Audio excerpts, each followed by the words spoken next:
Football on Off the Ball. With Paddy Power, the greatest football partnership since Juff and Heskey.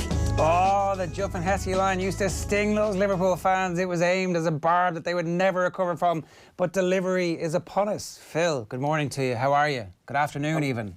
Good afternoon, yeah. I'm good, yeah. The sun is starting to shine now as well. And yeah, when you hear those Heskey and Owen things, and you think of some of the players that have played for Liverpool since they last won the league. Torben Picnic, Sean Dundee, Florence Cinema Pongo. Eric Meyer. Eric Meyer, I don't remember that at all. Yeah, he was a striker. Not a very good one. I'm not going to go. TD Kamara was decent. Like, he scored that really good goal against Arsenal, I remember. So be harsh on him. But yeah, they've had some really average players, and I think that's where Jurgen Klopp's got it right. I was just thinking about this. I think the only signings Klopp has got wrong so far, Karius, obviously, and Dominic Solanke. Say that again, sorry. Enda was in my ear going, 239 players have played for Liverpool since, 1.4 billion. He's a Man United fan, and I've never seen him look so depressed. The office, it is an office divided, where, it's like post-treaty Ireland. Yeah, absolutely. He's not taking it well, and there's a few lads like that in the office today. But I was saying that I think the only signings Klopp has got wrong so far are Karius and Dominic Solanke. Is Karius, if Karius hadn't had the Champions League final that he had, would he have been a bad signing as a backup goalkeeper? Maybe he wouldn't be a backup goalkeeper if he hadn't had the Champions League final that he had. Who knows? Yeah. Do you know what? It's funny. I remember going to a game. I was covering a game at Anfield. It was Liverpool and Bournemouth, right? And Mignolet was in goal that night. But Karius, it's just something that struck me in the mix zone that night. He was walking through, and when the players would walk by each other, they'd all, nod and smile at each other. But I just remember there was a few players that just wouldn't even acknowledge Karius. And now that I think about it, I thought that they just think you shouldn't be at this club because we're trying to get to a certain level and you're not good enough. Well, that's a new thing. I think you're right in pointing out that is the thing the club has brought. There's a ruthlessness in getting rid of players. Paul Konchesky, sorry, I hadn't even thought of him. We're just going to randomly throw out names now as you kind of think back to all the rubbish that was in the team. You can pretty much just pick the Roy Hodgson team. Wow. Remember, Kyriakos used to play at the back as well. Christian Poulsen was brought in. He was meant to be the replacement for Javier Mascherano. Yeah, there was some bad players. That worked out. Jovanovic. It's 11:42 this morning. The time is important because at 12 o'clock today at high noon we're playing Know Your Football. Know Your Football is brought to you with thanks to Paddy Power. Be sure to check out paddypower.com for their money back specials and always play responsibly. There was no winner of this quiz last week, so we're rolling over. We've got $2,000 in prize money. If you're the only person who gets all 15 questions correct, you win the $2,000 outright on your own. But if a bunch of people get it right, then you share in that prize money. The questions will be a little bit easier at the start to baby you along a little bit, and then they'll get hard towards the end. And who knows, maybe we're going to have a rollover that rolls 30 seasons like it was since Liverpool last won the league. Nathan, how are you? I'm all right. I'm still hanging on in there. Yeah, I'm sure you're excited. You're coming down a little bit off the high. You're going to get back up as you feed the stuff straight into your veins, that Liverpool content. 2.5, 3 hours essentially of non-stop Liverpool content on OTBAM this morning for you. I've been trying to reiterate to my two children who are two Liverpool supporters, well, one of them's a bit flaky, the importance of savouring this moment, because I was the same age as my eldest son the last time Liverpool won the title. And wow. I assumed this would happen all the time. They're like, yeah, whatever. It's hard for them to get their head around the fact that, their dad is old, and that whole... You've lived a full life in between the period of being his age and where you are now. Where did it all go wrong? Well, they're going, but they won the Champions League last year. They won the Premier League this year. That's a good point. Why wouldn't they keep doing this? Enda reckons they're going to win and keep winning. It's like this recurring nightmare. It's that scene in The Sopranos where Christopher gets shot and essentially is dead, and hell is St. Patrick's Day, and the Irish are in charge every day. That's what his version of hell is. Liverpool winning the league again and again and again and again. That has been Liverpool, I think, watching Manchester United for a good chunk of the last 3 decades. How did that go for you guys? And are you going to be bad winners? He says you're the worst winners he's ever seen. How are Liverpool bad winners? Explain. I'm not. I mean... Show me a bad winner, you're still a winner. He can't answer that, but he says you're very bad winners, that's all. He's not willing to divulge specific details yet, but he's just he's wait and see.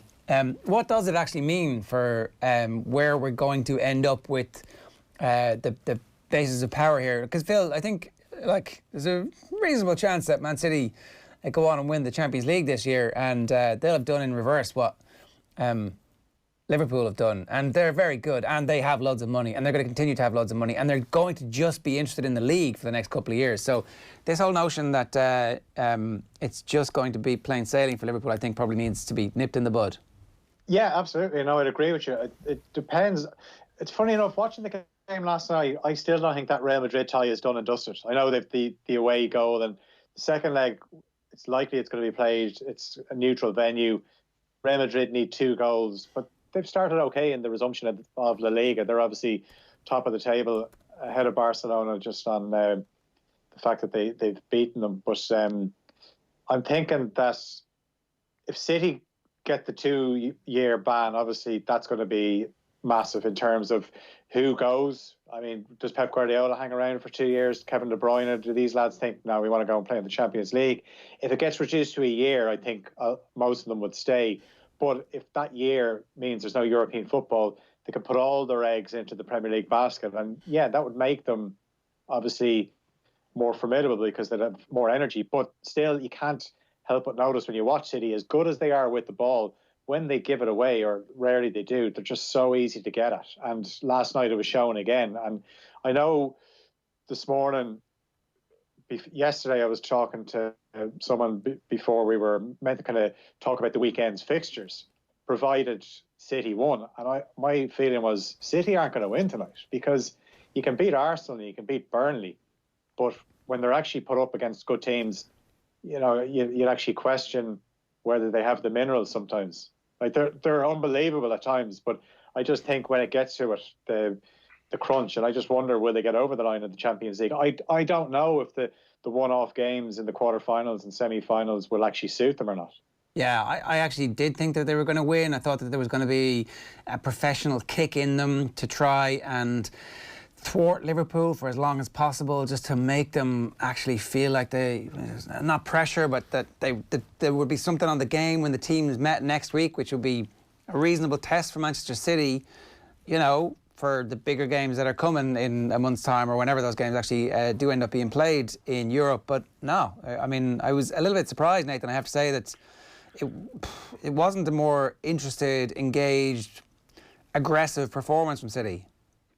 I think we probably all put too much stock in the couple of games since we came back, both from Liverpool's point of view with the Merseyside derby and Manchester City. They had it so easy against Arsenal, and then Burnley didn't even turn up in that game. Chelsea, so well structured last night, a total difference to what we've seen from Chelsea this season. They had a bank of 4, a bank of 5, and City didn't really have any answers. Obviously, they're missing Sergio Aguero, and they really miss him last night as a focal point. But again, this is a team 23 points behind for a reason. They've lost 8 games now. It's ended up in a pretty feeble defence of a Premier League title. Now, I know maybe mentally they've zoned out since Christmas because Liverpool were so far ahead, but 6 away defeats, that is a big issue. And there is a problem there in the centre of that defence that ain't going to be fixed. Aymeric Laporte's a very good defender, and they put a lot on Aymeric Laporte being missing for a good chunk of the season. But he's still a bit away from being a true leader, from being that big figure that most great teams have at the back. He's a very good footballer, but is he, as a defender, is he right there in the top 2 or 3, even in the Premier League right now? So that's an area they're going to have to reinforce. And even Kevin De Bruyne, we saw with the free kick what he can do. But I thought he was really poor last night. Really, really poor. A few nice touches here and there, but again, couldn't really grab the game by the scruff of the neck. Raheem Sterling's had a dip over the last few months, wasn't involved at all. So there's a couple of months to go and a lot of football to be played, important football for City, that by the time they start again in September, they could be at it. But I think Pep Guardiola will have seen a lot again last night to concern him. Is there a bit of Kevin De Bruyne when he's playing, everybody's looking for him, and actually sometimes he's not the best option? There was a moment, I think it had already gone 1-1. And maybe it was already 2-1 at that stage, and they're coming forward, and De Bruyne gets it and gives it, and whoever gets it off him looks to give it back to him, when actually there's 3 or 4 other players in better positions, and they look for him again, and eventually he just overruns it because, as you say, Chelsea are so well organised. Is there just a little bit where he's the alpha dog and... Well, this is maybe is the John Giles point, when he criticises De Bruyne is the throwing the arms up in the air, that he has too much control sometimes of that team and not always in a positive manner. Now, listen, he delivers the vast majority of the time, but you do have to ask, because people are talking about him maybe being the footballer of the year. You do have to ask how you can be the footballer of the year when you're the main figure in arguably the most talented squad in the league and you've still let your team finish 23 points behind. It means that in a lot of big important games, you haven't stepped up. And that was the case again last night. So maybe he is a controlling influence in that some of those younger Manchester City players choose the wrong option, that because they get the wrath of Kevin De Bruyne if they don't give him the ball, that they're hearing about it for the rest of the night, that they're not choosing the right option. They'll come back and they'll batter teams 5 or 6-0. Like, it's interesting, Liverpool 4-0 on Wednesday. That was their biggest win of the season. They've had a few of them. Yeah, well, it did feel like that was a return to form, and all that talk about. You had a good conversation with John Giles about the crowd and feeding off the crowd. I'd be really interested to see their stats, like the official StatSport stats about the number of sprints and the number of times the distances run and the pressing, to see if it is exactly the same when there's a crowd and when there's no crowd. And we're going to have really, really interesting data at the end of all this about those players who are self-motivated and those players who, do feed off the energy of the crowd. Because Johnny Walters yesterday was saying he was one of those players who definitely liked to be kind of bolstered by what was going on with the crowd as well. Phil, in terms of the quality of the football that we expect to see from Liverpool over the rest of the season, all the Liverpool fans are like, oh, this is it now, we're going to win every game, we're going to roll out. I'm like, come on, relax. You've done this thing now. You've got that completely buried. You never need to worry about the 30 years again. Rest those bodies, because next season you're going to be fighting on 3 fronts, essentially. Certainly 2 big fronts, and then everything else comes a little bit after that. But I think rest these players, rest this team, get the kids in. Who cares? Yeah, absolutely. No, I'd agree with you. And so I'm thinking, even if you take out 3 or 4 of the regulars, so it makes a match, and give the likes of Williams and Elliott a go, and look at a few other players, and rest some of the front 3. See, the worry for Liverpool is the front 3 are so formidable that when you take one of them out, there's a drop off. We saw that at Goodison Park on Sunday. Obviously now Mo Salah, and the shape completely changed. There was obviously the Old Trafford fixture earlier in the season as well. Salah didn't play, and that just messed up the shape, because then Origi came out onto the left, which is obviously where Mane plays, and it didn't work out. So I don't really know what he's thinking in terms of what's he going to do for his front 3. Like someone like Curtis Jones might get a bit of a run in the team as well. Alex Oxlade-Chamberlain can play in that 3 as well. Look, we've seen Klopp play a 4-2-3-1 as well, and Minamino, when he's played him out wide at times, but it's clear that Minamino should be playing in the centre, because he doesn't have the pace to get in behind defences the way Mane or Salah would, and he just tends to drift into the centre. But it's a chance for Klopp to look at all these players as well. And yeah, sure, the 100 points, it's obviously it's more than achievable if they want it. I think one thing they'd like to do, though, is not lose a game at Anfield, and maybe see can they win all their games. They've obviously won 16 from 16, so can they see it out and win the rest of them at Anfield? I think, Jerry, when you talk about the data there, that we won't actually know what the right thing for Liverpool to do, unfortunately, for their point of view, is until next season. So there's a risk with resting players. Remember, they haven't played for 3 months already. So if you were to say, after the Manchester City game, give the likes of Virgil van Dijk, Mo Salah, the rest of the summer off, they might have played 3 games in the space of 6 months. Well, look. And we know that when you start a Premier League season, you got to start quickly. You can't start on the back foot. So there's a risk involved in that as well. Maybe actually they can play them in these games, and because the tempo and the stress isn't going to be as high, they're not getting into that red zone quite as often, and you still have the players on the pitch. And there's no question they're going to rotate. And you've 5 subs.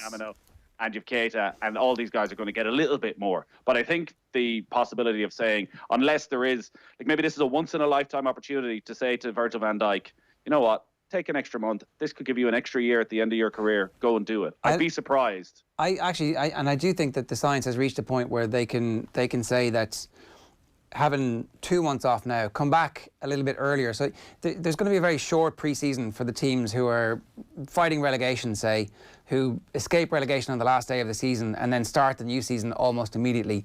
Those teams you would expect to start next season quite well, but to be fairly exhausted come November, October, November and Christmas.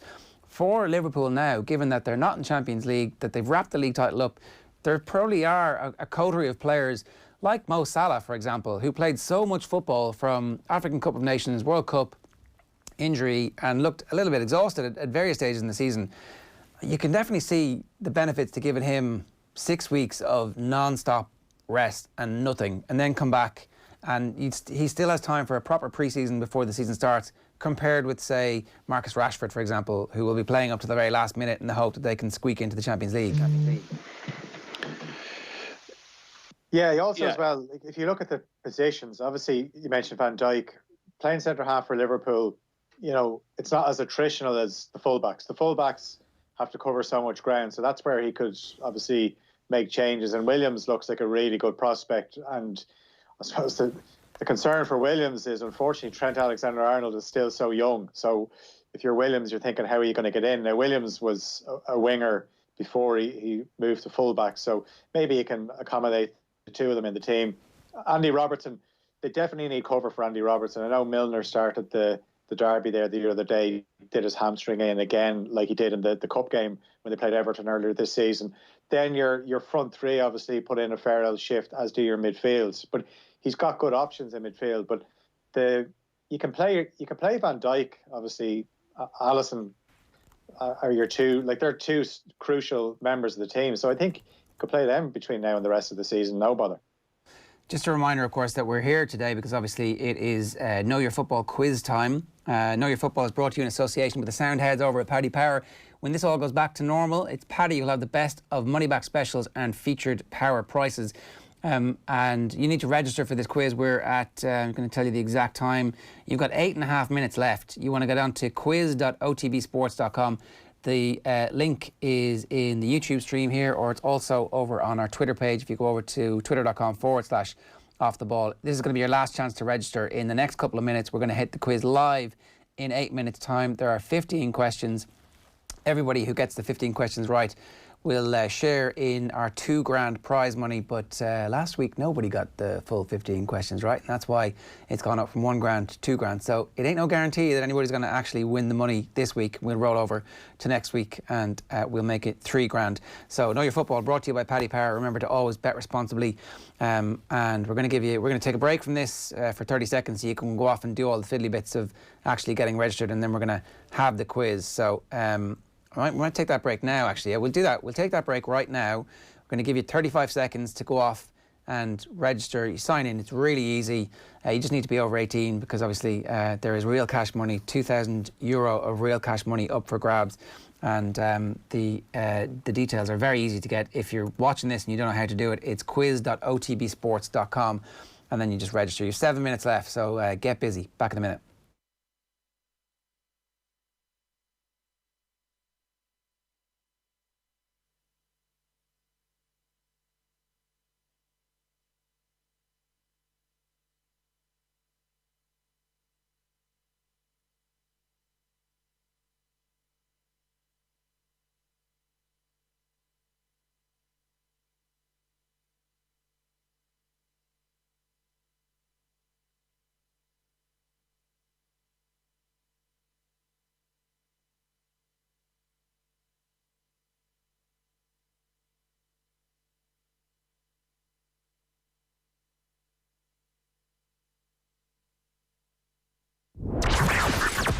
Know Your Football on OTB in association with Paddy Power, doing our bit to combat the no football blues.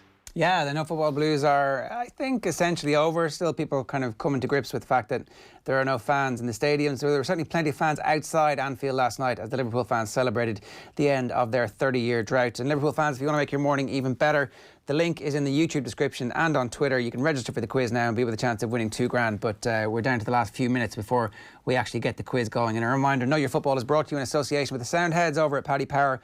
When this all gets back to normal, it's Paddy who'll have the best of money-back specials and featured power prices. Nathan Murphy and Phil Egan are with us, basking in the afterglow of 30 years. What was the worst moment of being a Liverpool fan? I mean, you know, or a football fan with Liverpool leanings, Nathan? You've gone all Pat Kenny on me, who outed me on national radio. I mean, come on, earlier. everybody knows, Nathan. Everybody knows. Well, like, you can be a supporter of a club and still be unbiased during your commentary. Yeah, I agree. As a commentator, you only say what's happening. You can't just make up things. And I've been at enough bad Liverpool performances over the years, and over the last 18 months, obviously, you've seen many good Liverpool performances. At the worst moments, there was a spell around the turn of the century when, Ole Gunnar Solskjaer scores twice in the last 10 minutes for United. John O'Shea popped up with late goals. There was a lot of agonising defeats just when Liverpool thought they were maybe closing the gap. And because it was United, there was always that bit that made it worse. Obviously, Gerrard's slip. The night I was at Selhurst Park, the night of the 3-0. So the 3-0 was actually 3-1 to Liverpool with about how long was left? 3-0 to Liverpool with 15 minutes to go. Damien Delaney steps up, scores. I say a cracker. It was a deflected effort in the end. Dwight Gale scores twice. I've never been at a game. Again, this is where maybe a bit. I wasn't upset as other Liverpool supporters because I was like, this is just one of the most craziest occasions you could ever be at. Like, the atmosphere at Selhurst Park that night was just, I've never experienced anything quite like it. The stadium literally shook. Were they fighting relegation? Was that point important for them to avoid relegation? No, I don't think so. I think it's just they were, like being... No, they were okay. Pulis actually got manager of the season that season because he came in and kept them up. And then remember, he was meant to start back the next season, and then he stepped down. Yeah, he stepped down beforehand. And like Joe Allen scored that night, and apparently that was the first goal they'd conceded from a corner that under Pulis, and Joe Allen of all people scored it. But remember when Liverpool go 3-0 up in that game, they're getting the ball, they're thinking, let's top up the goal difference, because the defeat to Chelsea obviously meant if Liverpool won the rest of their games and City won the rest of their games, City were going to win it on goal difference. So at that stage, actually, I was kind of resigned to the fact that Liverpool weren't going to win the league because City still had, was it Villa and West Ham to play. So I thought they're winning those two games. So the Palace game really isn't, you can win if you want, but it's not going to make a difference. Yeah. Until it went 3-0, I was thinking, Liverpool beat Palace 9-0 before. Maybe this could happen again. So that was the lowest ebb. There's 3 minutes to our first question here, everybody, on the Know Your Football quiz here on OTB. If you don't know the rules, they're very straightforward. You've got to make sure that you're registered. You need to be pretty quick about that now. We're down to the last 3 minutes. And then it's a straight knockout, essentially. We want you to play the whole way through, of course. Be interesting to see how many you get out of 50 and how close you got to sharing in the prize pot. We've got $2,000 in prize money up for grabs today. If there is one winner, the one winner walks away with $2,000 in cold hard cash. If there are multiple winners, then they share in the $2,000. But if there are no winners, we'll roll the prize over to next week. And who knows? I don't know how far this can go before we actually end up getting a winner. But we definitely want you to win the cash. I'd like it to roll over for a few weeks. But anyway, a reminder, Know Your Football is brought to you with thanks to Paddy Power. Be sure to check out paddypower.com for their money back specials and always play responsibly. How did you two chumps do last week? Nathan was in the seat, so he didn't 15 out of 15, I hope, Nathan. Oh, well, that's what would have happened, of course. But the previous week, I think I did get the better of Phil. I think I got 13. I think the first week I capitulated. I think I only got 10, but last week I got 12. So I'm working on my fitness now. The only thing is I'm absolutely exhausted right now. So I don't know. Reading a screen could be tough. No excuses. No loser. No, it's not loser pool anymore. It's winner pool. You're basically Kenny Dalglish right now at about midnight last night. Oh my God. The eyes are gone. The phone is pinging. You're not quite sure what's going on, but you're just enjoying life. The TV is on loudly, even though he denied his TV was on. It did seem like the TV was on, didn't it? Yeah, like, absolutely. TV's not on. I'm like, well, where's that noise coming from, Kenny? It seems to be your voice reverberating back. Yeah, it was. It sounded like it was his TV, all right. Just so you know that if ever either of you two are in that situation and your phone is pinging, I will be sending whatever messages I can to make sure that it's ping, ping, ping, ping. Absolutely. Which, I wonder... I'll tell you, one thing last night proved was that the former Liverpool player circuit is a lucrative one. They go from one to another who's sitting in front of their swimming pool out the back, sipping champagne. That's the life. Well, they were like some of the world's greatest ever footballers, enthralling millions and millions of people around the world.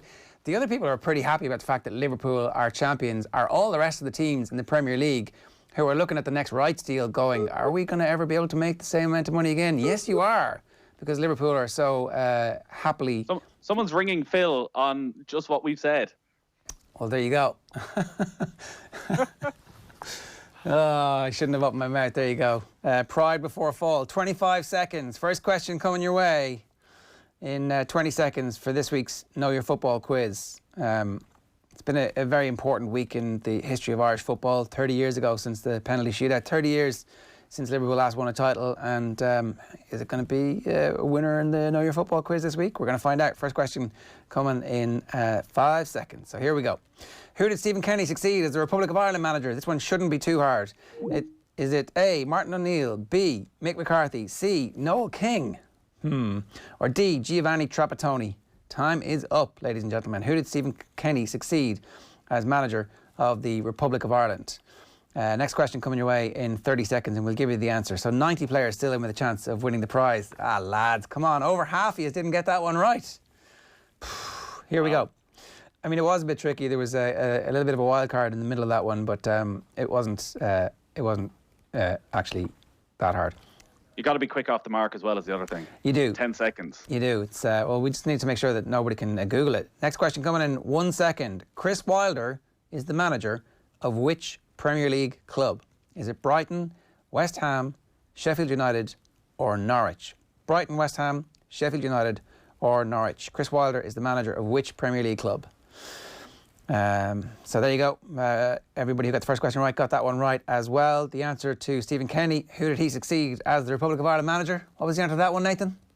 Mick McCarthy. Correct. I should ask Phil. Phil does a brilliant Mick McCarthy, doesn't he? Yeah, I mean, I've taken one for the team there. Yeah, I wish Stephen all the best. Finally, all it took was Liverpool winning the league for you to crack out your Mick McCarthy live on air. I love this. This is a historic day for all of us. Can we do every answer in Mick McCarthy? Yeah, come on. Who scored the winning goal in the 1999 Champions League final? Your choices are Andrew Cole, Teddy Sheringham, Ole Gunnar Solskjaer, or Dwight York. Andrew Cole, Teddy Sheringham, Ole Gunnar Solskjaer, or Dwight York. Who was it?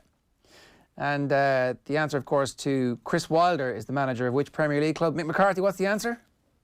Yeah, Sheffield United. Correct. Well done, Mick. You know your football. Pity you can't, fit two right-sided defensive players in the same team. All right.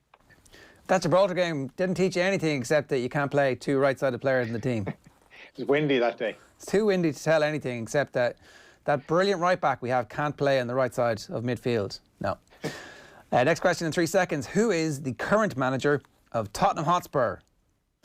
Is it Maurizio Pochettino, Jose Mourinho, Rafa Benitez, or Mikel Arteta? You've got 3 seconds left for this one, and you know it. I know you know it. And the correct answer to who scored the winning goal in the 1999 Champions League final? Who was it? Ole Solskjaer. Correct, Yeah. yes. Just think of Clive Tilsley's commentary. Oh, Yeah. It's good. So we have 60 players still in with a chance of winning a prize, and the next question is coming in 15 seconds. I don't need to tell you the answer to the last question because everybody surely got that one correct. Although maybe I think some 10 people got it didn't. wrong. Well, that's ridiculous. Okay, next question. Who was Steve Staunton's international football consultant with the Republic of Ireland? Was it A, Brian Kerr, B, Roy Keane, C, Bobby Robson, or D, Terry Venables? Jesus.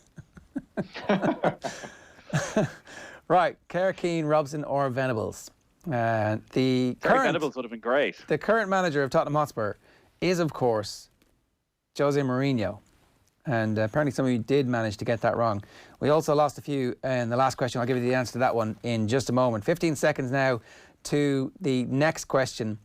How many have we done? 1, 2, 3, 4, 5. So we're 1/3 of the way through here. And we still have 49 players in with a chance of winning $2,000 in cash. So they must be feeling pretty nervous. Here we go. Who did Arsenal lose to in the 2006 Champions League final? A, Chelsea, B, Barcelona, C, Monaco, or D, Porto? 6 seconds left to answer that. Chelsea, Barcelona, Monaco, or Porto? Who did Arsenal lose to in the 06 Champions League final? The answer to the previous question, who was Steve Staunton's international football consultant with the Republic of Ireland? Bobby Robson. Bobby Robson is the correct answer. It would have been interesting to see if Bobby Robson would have been able to somehow steer the ship, but unfortunately his illness meant that he wasn't really able to have any influence. Staunton was just the wrong person in the wrong job at that stage of his career, and a legend of Irish football. Still 49 players in with a chance of winning the cash. Next question in 5 seconds. Who is the current Republic of Ireland captain? Is it A, Glenn Whelan, B, Shane Duffy, C, Seamus Coleman, or D, Darren Randolph? 4 seconds left to answer that one.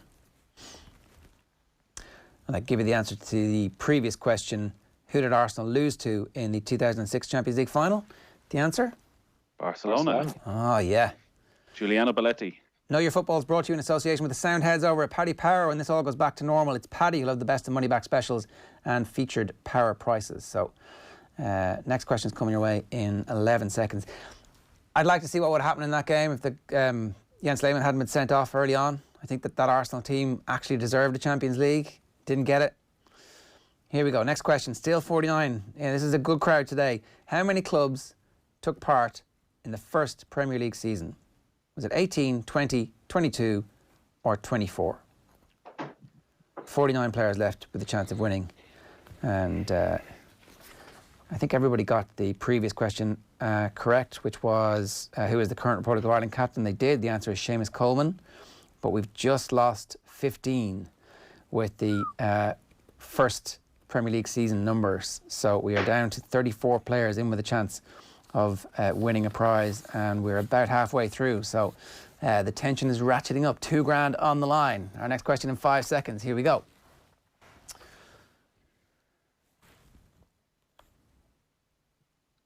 In which year did the European Championship expand from 16 to 24 teams? 08, 12, 16 or 2020?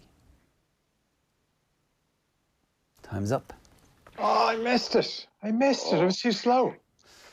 Oh, Phil. 34 down to Story of 18. Half years are gone. Next question in 20 seconds. Who is the current Republic of Ireland captain? We did that one, Seamus Coleman. How many clubs took part in the first Premier League season? 22. 22 is correct. A bloated organisation that they just couldn't get down, and then they did the right thing. 20 clubs is about right. Although I wouldn't have been too distressed if there was no relegation this year. Next question in 3 seconds. Who was the last Manchester United player to win the Ballon d'Or before Cristiano Ronaldo? Charlton, Best, Law or Cantona? 18 players in with a chance of winning a prize. We're whittling it down. The wheat is separating from the chaff, people. I'm still fuming that I missed the last one. In what year did the European Championships expand from 16 to 24 teams? It's our favourite one ever, right? 2016. I 2016. assume because we qualified for 2012, it must have been 2012. 2016 is the correct answer. Not as bad a tournament as everybody said, right? Unbelievable. Nuns were sung to. Tyres were changed. Great crack. Next question in 7 left. 2 seconds. Okay.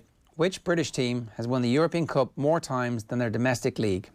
Villa, Newcastle, Forest or Chelsea?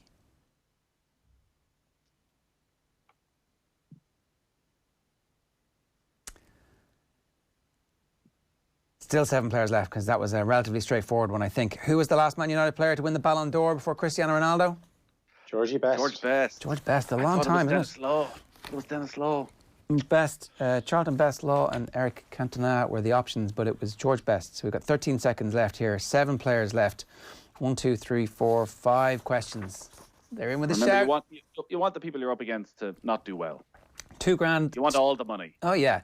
Who scored the golden goal winner for France in their Euro 2000 final?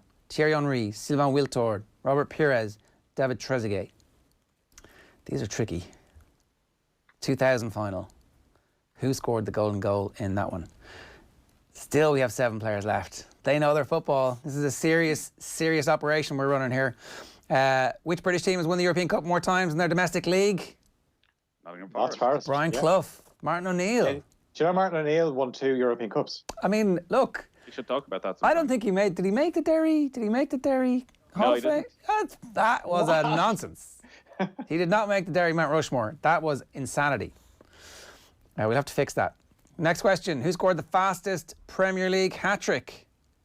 Robbie Keane, Sadio Mane, Dimitar Berbatov or Dwight York are the 4 players in contention. Who scored the fastest Premier League hat-trick? 7 players left. Don't get it wrong. Still 7 players left. Oh. This is getting good. We've got 2 questions left. There's £2,000. Someone's winning some money. Someone is going to win some money. So the previous question, who scored the golden goal winner for France in the Euro 2000 final? The answer was David Trezeguet. Yes. Henri, Wiltord, Pires and Trezeguet. Yeah, takes his jersey off, swings it around. Is that the first ever golden goal? No, Olivier Bierhoff's golden goal, wasn't he? Yeah, 96, yeah. Next question in 2 seconds. Which team lost a game by 8 goals in the 2010-2011 Premier League season? Wigan, Sunderland, Borough or Derby County? Which team lost a game by 8 goals in the 2010-2011 Premier League season? He got it. He got it. Oh. 4 players left. 4. 4 players left and the last question coming. 500 quid a pop as it stands. The previous question, who scored the fastest Premier League hat-trick was Sadio Mane. I remember that because it was against Aston Villa. Southampton. I really hope this question is rock hard. Ooh, It actually, they're sweating. I would say it ain't. We'll see. Next question in 3 seconds, 2 seconds. 4 players in with a chance. Denmark, €1.92. We all remember it.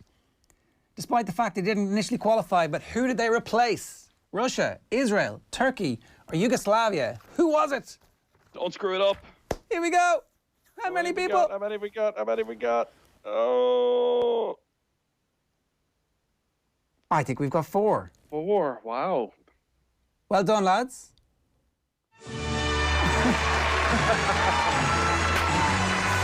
Right, my last 2. Which team lost a game by 8 goals in 2010-2011 Premier League season? Wigan, Sunderland, Middlesbrough or Derby County? The answer was Wigan. I have no recollection of that game. 9-1. Chelsea, They lost wasn't it? 9-1 to Spurs at White Hart Lane. To Spurs. Yeah. Roberto Martinez was the year manager. before they I mean, what's he gone on to do since then? Huh? Got rich, Phil. He got rich. Like 4 of our players today who are going to share in our prize fund of £2,000. That's 500 quid each. That's not a bad weekend. Denmark won €1.92 despite the fact they didn't initially qualify. What team did they replace? The answer? Yugoslavia. Yugoslavia. There was a bit of trouble going on in Yugoslavia at the time. It wasn't actually a country. It was kind of one of the main problems that they had. And so therefore they didn't take part. And Peter Schmeichel with Brian Laudrup, but not Michael. Is that right? Brian played? And Brian was a superstar in that tournament, right? Which Laudrup is it that blanked you, Nathan? It was Brian. Brian was the one who blanked me, yes. Several times. Live on air to make it even worse. In person? In Copenhagen, I think it was the first time we went to Copenhagen. For the first leg of the playoff, we just finished.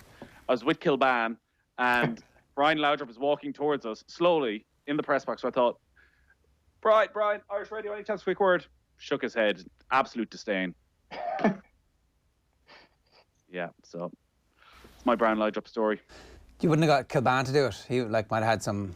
Well, that could have been embarrassing as well. He could have had some respect for Kev, you know? And He probably just had no respect for us after watching that game. 116 Well, that's true. caps. The Irish.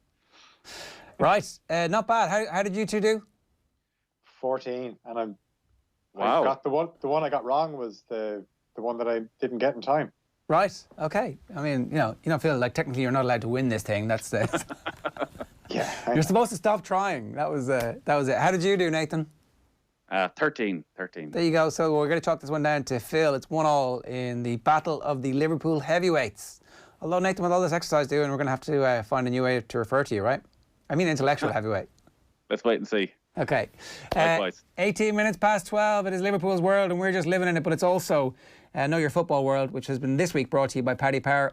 Remember to always bet responsibly. We'll see you back here again for more chances to win next Friday at midday. Tell your friends because there's grand and cash to be won every week unless there are no winners, in which case it rolls over. And we had a rollover this week. So 4 lucky punters are going away with 500 quid spending money, which is pretty sweet. See you next week. Know Your Football on OTB in association with Paddy Power. Thanks for playing with us.